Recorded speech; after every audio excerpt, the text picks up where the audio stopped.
You did it. His classmates want the credit. You're not number one around here anymore.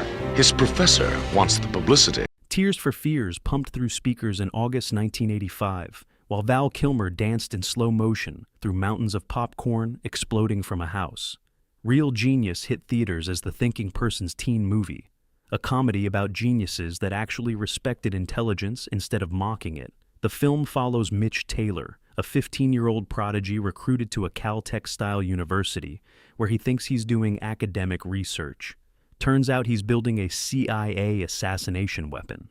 Together with slacker genius Chris Knight and a crew of brilliant misfits, they discover the truth and exact revenge in the most spectacular way possible, filling their corrupt professor's house with popcorn using the laser he tricked them into building. Real Genius made $13 million, got ignored by critics who called it derivative, then became a cult classic that defined smart comedy. Director Martha Coolidge created something ahead of its time, a film where nerds were heroes, female characters were brilliant instead of decorative, and the biggest prank required actual physics knowledge. Today we're counting down 15 weird facts about a film where they popped corn for 3 months straight. Val Kilmer insulted the producer during his audition, and popcorn machines kept catching fire from running continuously. Before we suit up, hit that like button and subscribe for more content about the smart comedies that defined the 1980s. Let's start with number 15. Number 15, Val Kilmer. Insulted producer Brian Grazer and still got the role. All my filth is in alphabetical order. This, for example, was under H for toy. What is it? This? It's a... Val Kilmer walked into his Real Genius audition fresh off Top Secret, his spy comedy parody debut. He was firmly on Hollywood's radar, which meant he could afford to take risks. When producer Brian Grazer introduced himself, Kilmer made a choice that should have ended his audition immediately. Grazer stuck out his hand and said, "Hi, I'm the producer." Kilmer looked at him, shook his hand, and responded, "I'm sorry. You look like you're 12 years old. I like to work with men." This wasn't an accident or a slip of the tongue. Kilmer did it deliberately as a character choice. The character wasn't polite, Kilmer later told Entertainment Weekly in 1995. He was auditioning for Chris Knight, a genius slacker who doesn't respect authority and says whatever crosses his mind. Kilmer figured the best way to show he understood the character was to be that character during the audition. It was a calculated risk that demonstrated either perfect instinct or complete career ending, depending on how Grazer reacted. Grazer remembered the audition differently years later. He told interviewers that Kilmer brought candy bars and performed tricks, making the whole thing feel like a performance art piece. The two men's memories of the same audition don't quite align. But here's the thing. The insult worked. Kilmer's brash confidence and complete commitment to the character's irreverence convinced Grazer and director Martha Coolidge that he was Chris Knight. They couldn't imagine anyone else bringing that combination of intelligence, charm, and reckless disregard for consequences. The role launched Kilmer's film career. 1 year later, Top Gun made him a star as Iceman, but Real Genius showed his range first, proving he could carry a film as a leading man rather than just looking good in a flight suit. Number 14. The production popped popcorn for 3 months, and the machines kept catching fire.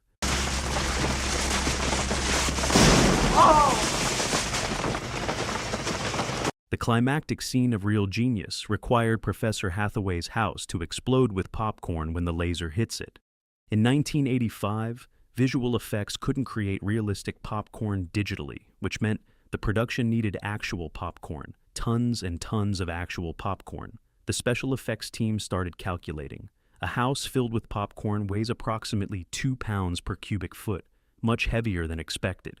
Styrofoam was too light and would blow away. They'd need real popcorn, which meant popping an impossible amount. So they set up industrial popcorn machines in a warehouse and started popping. The plan was to run the machines 24 hours a day for months, stockpiling enough popcorn to fill a house and cover a yard. What could go wrong? Everything went wrong. The industrial machines weren't designed to run constantly. The oil got hotter and hotter with no cool-down period. And popcorn dust, which accumulated everywhere, turned out to be extremely flammable. After the first day of continuous operation, the warehouse contracted to make the popcorn burn down. The combination of superheated oil and flammable popcorn dust created a fire that destroyed the facility and all the equipment. Director Martha Coolidge probably got that phone call and thought the entire finale was doomed. But they regrouped, set up new popping operations with better safety protocols, and kept going. Machines ran continuously for 3 months, producing 190,000 pounds of popcorn kernels. The popcorn had to be treated with yellow fire retardant so it wouldn't combust when the laser hit it, and they had to cover it so birds wouldn't eat the chemically treated corn and get sick. The logistics were absurd, and here's the burning irony. The popcorn scene that almost burned down production became the most memorable moment in the film. The thing that should have killed the movie became what everyone remembers. Number 13. They built a full house just to blow it up with popcorn. Having a little work done in the old place, huh, Jeff? Fraud is a felony. Having 190,000 pounds of popcorn was only half the problem. The production needed a house that could be filled with that popcorn, then exploded out through every door and window on cue. No existing structure would work, so they built one from scratch. According to the AFI catalog, the film's final sequence was shot in Canyon Country, California, where filmmakers constructed a full house and filled it with those 190,000 pounds of popcorn kernels. This wasn't a facade. It was an actual structure built specifically to be destroyed. Inside, special effects coordinator Phil Corey designed an elaborate system of conveyor belts, hydraulic lifts, air blowers, and vacuum hoses. The house was essentially one enormous popcorn popper, carefully engineered to turn thousands of pounds of kernels into an explosive tornado on command. They also built a 2-level set at Hollywood Center Studios. The upper level recreated Hathaway's interior, decorated with expensive kitsch, befitting a corrupt professor. The lower level contained a massive 20 by 20 by 20 foot storage tank, filled with popcorn connected to 6 air poppers, each 10 feet tall.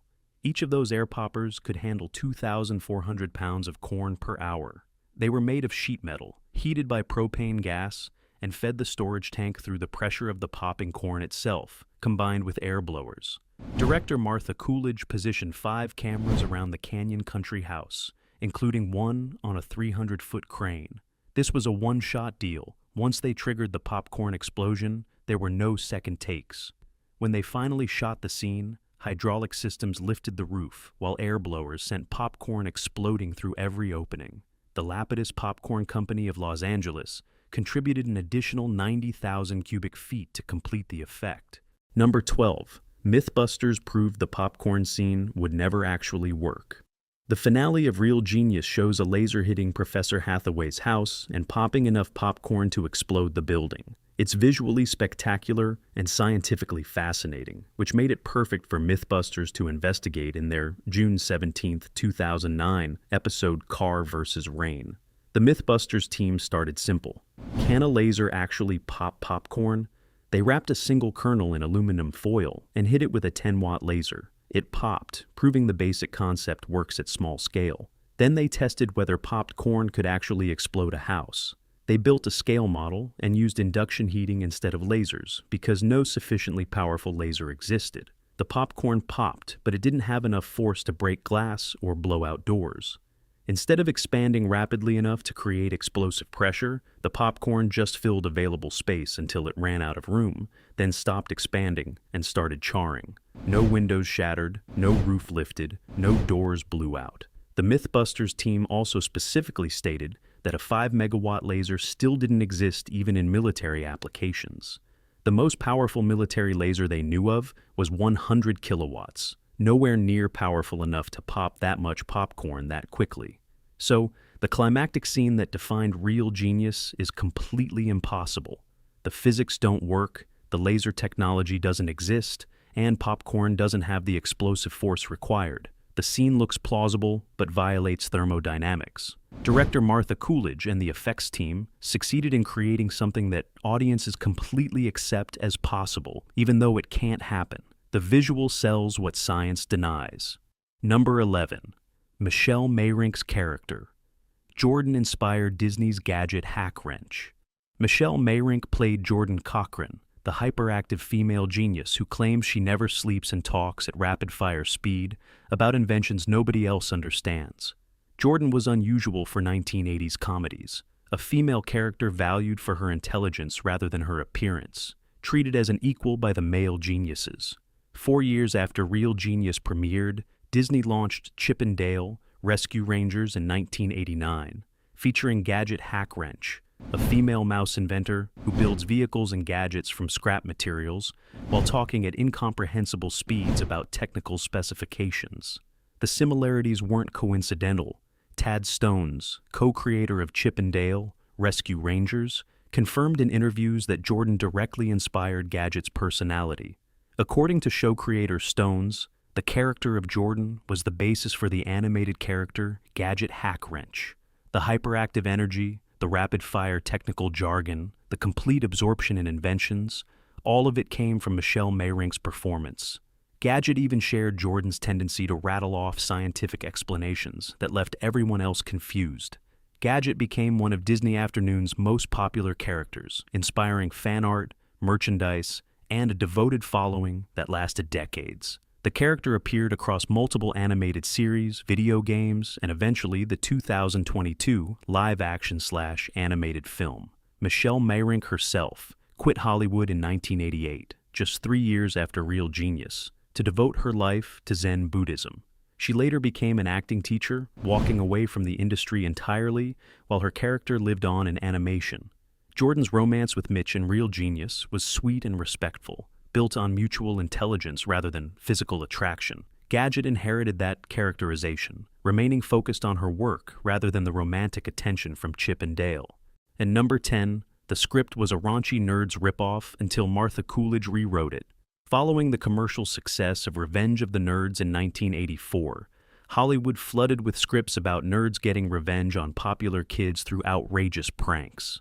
The original Real Genius script was one of them, full of crude humor that didn't interest director Martha Coolidge.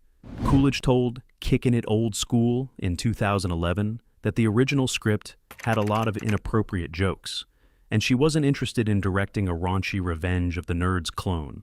She'd already directed Valley Girl with Nicolas Cage and wanted something smarter. Producer Brian Grazer saw potential in the premise, brilliant students tricked into building a weapon, and wanted Coolidge's intelligence for the material. So he hired screenwriters Lowell Gans and Babaloo Mandel, who'd written Splash and would later write City Slickers, to completely rewrite the script. Then Grazer did something unusual. He let Coolidge herself polish the screenplay before production started. She worked with co-writer P.J. Torokve from SCTV to refine the dialogue and ensure the scientific elements felt authentic. Coolidge researched laser technology extensively, spending months interviewing academics, scientists, and military technicians. She wanted to make sure the film's technical elements were accurate enough that actual scientists wouldn't roll their eyes. The rewrite transformed the material from gross-out comedy into something with actual heart. The film still had pranks and jokes, but they came from character rather than from trying to shock audiences. Number 9, they held the world's first computer press conference to promote the film. Now, I'm sure you're all going to become fast friends. We're well on our way already. Good, because after Mitch's A week before Real Genius opened in theaters, the studio tried something that had never been done before. A press conference where journalists asked questions via computer terminals instead of in person. They connected everyone through CompuServe and billed it as the world's first computer press conference. According to Wikipedia's documentation of the film's promotion, the studio held what it billed as the world's first computer press conference, with Coolidge and Grazer answering journalists' questions via computer terminals and relayed over the CompuServe online service. The setup happened at a computer store in Westwood, California. Director Martha Coolidge and producer Brian Grazer sat at terminals while journalists from across the country logged into CompuServe and typed questions. The responses appeared on screens for everyone to read in real time. For 1985, this was genuinely innovative. Most people had never used a computer network CompuServe charged by the hour for access, and the entire concept of asking questions through machines instead of face-to-face seemed exotic. The press conference generated significant media coverage, not because of what was said about the movie, but because the format itself was newsworthy. Tech reporters covered it as a demonstration of networking capabilities, while entertainment reporters treated it as a bizarre publicity stunt. The timing was perfect for a movie about computer genius college students. The promotional stunt matched the film's themes about technology and communication, making the marketing feel authentic to the material. Looking back from decades later, the entire thing seems quaint. Text-based questions through a dial-up service were considered cutting edge when we now have video calls, live streams, and instant global communication as routine technology. Number 8. Laszlo's Sweepstakes. Scam was based on real Caltech students gaming McDonald's. In Real Genius, John Grease plays Laszlo Holyfeld.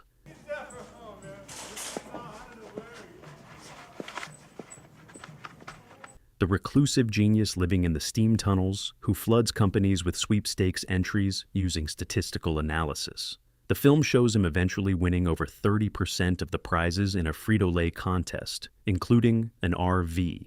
That plot point came directly from a real 1974 incident documented in the film's trivia.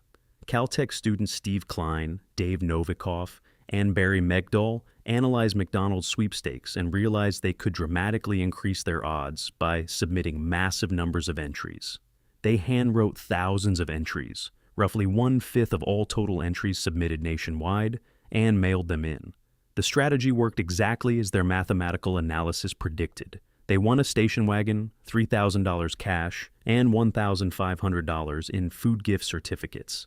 The Real Genius screenplay referenced this real event as a nod to actual Caltech culture. The film even included a visual reference. Laszlo is frequently seen carrying food in McDonald's bags in his early scenes, acknowledging the connection. Director Martha Coolidge worked with Caltech students as consultants during filming, and they shared stories about campus legends and pranks. The sweepstakes story was one of the more famous examples of Caltech students approaching everything as a problem to be solved. This kind of mathematical odds gaming became part of Caltech tradition. Students there treat even contests designed for random chance as puzzles requiring superior analysis and execution to beat.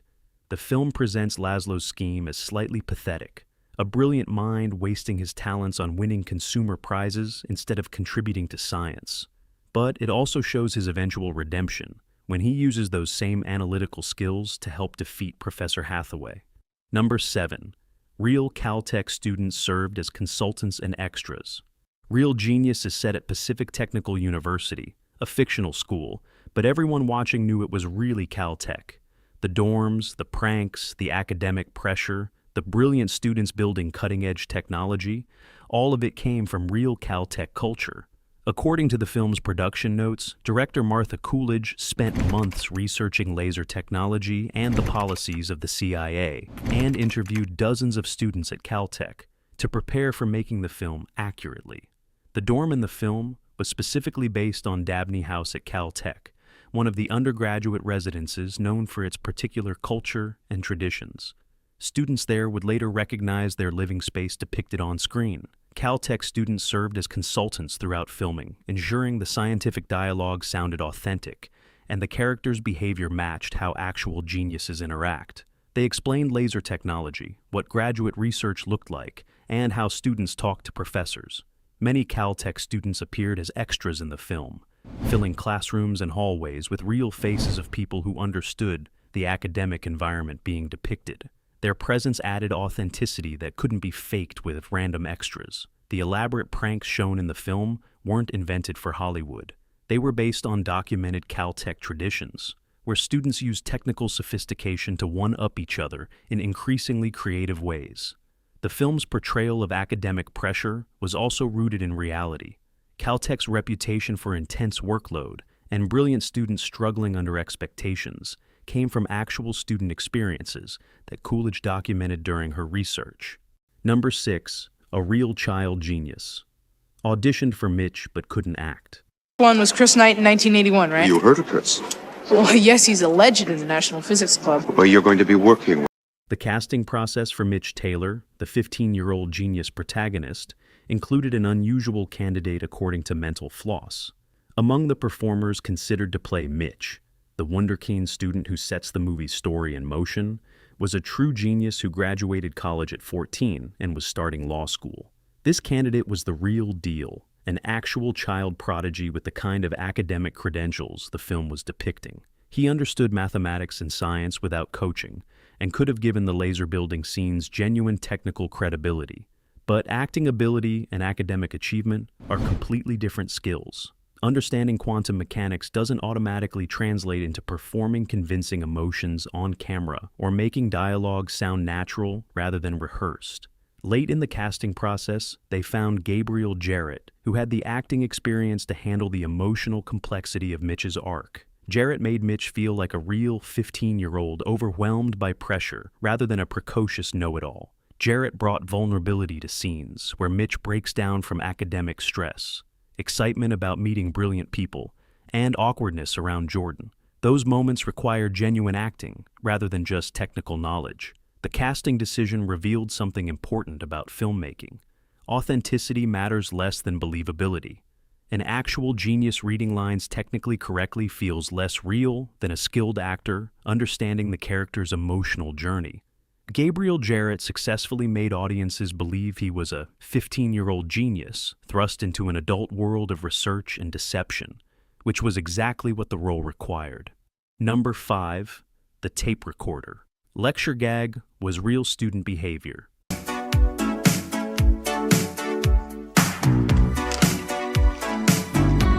One of Real Genius's best visual jokes happens across 3 lecture scenes.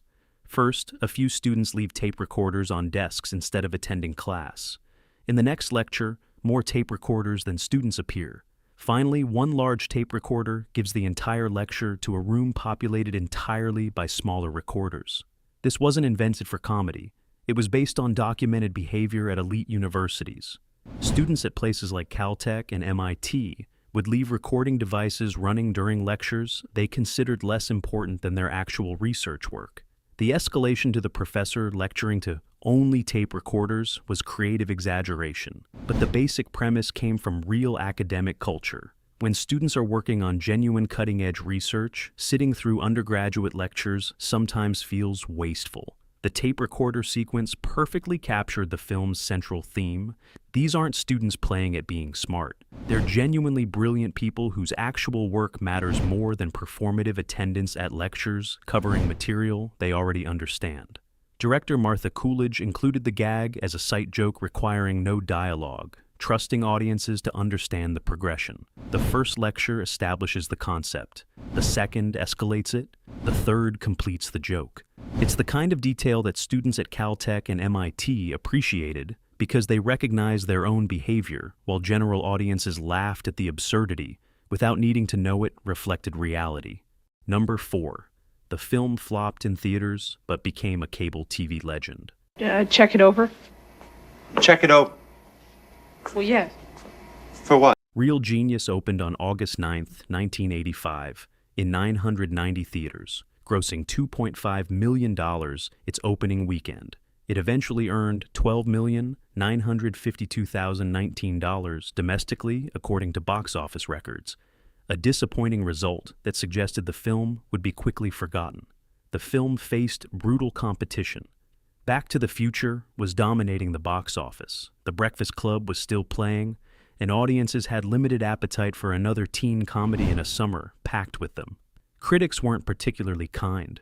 Many dismissed it as derivative of Revenge of the Nerds or Weird Science. Both released the same year. The film seemed destined to disappear as another failed 1980s comedy nobody remembered. Then cable television changed everything.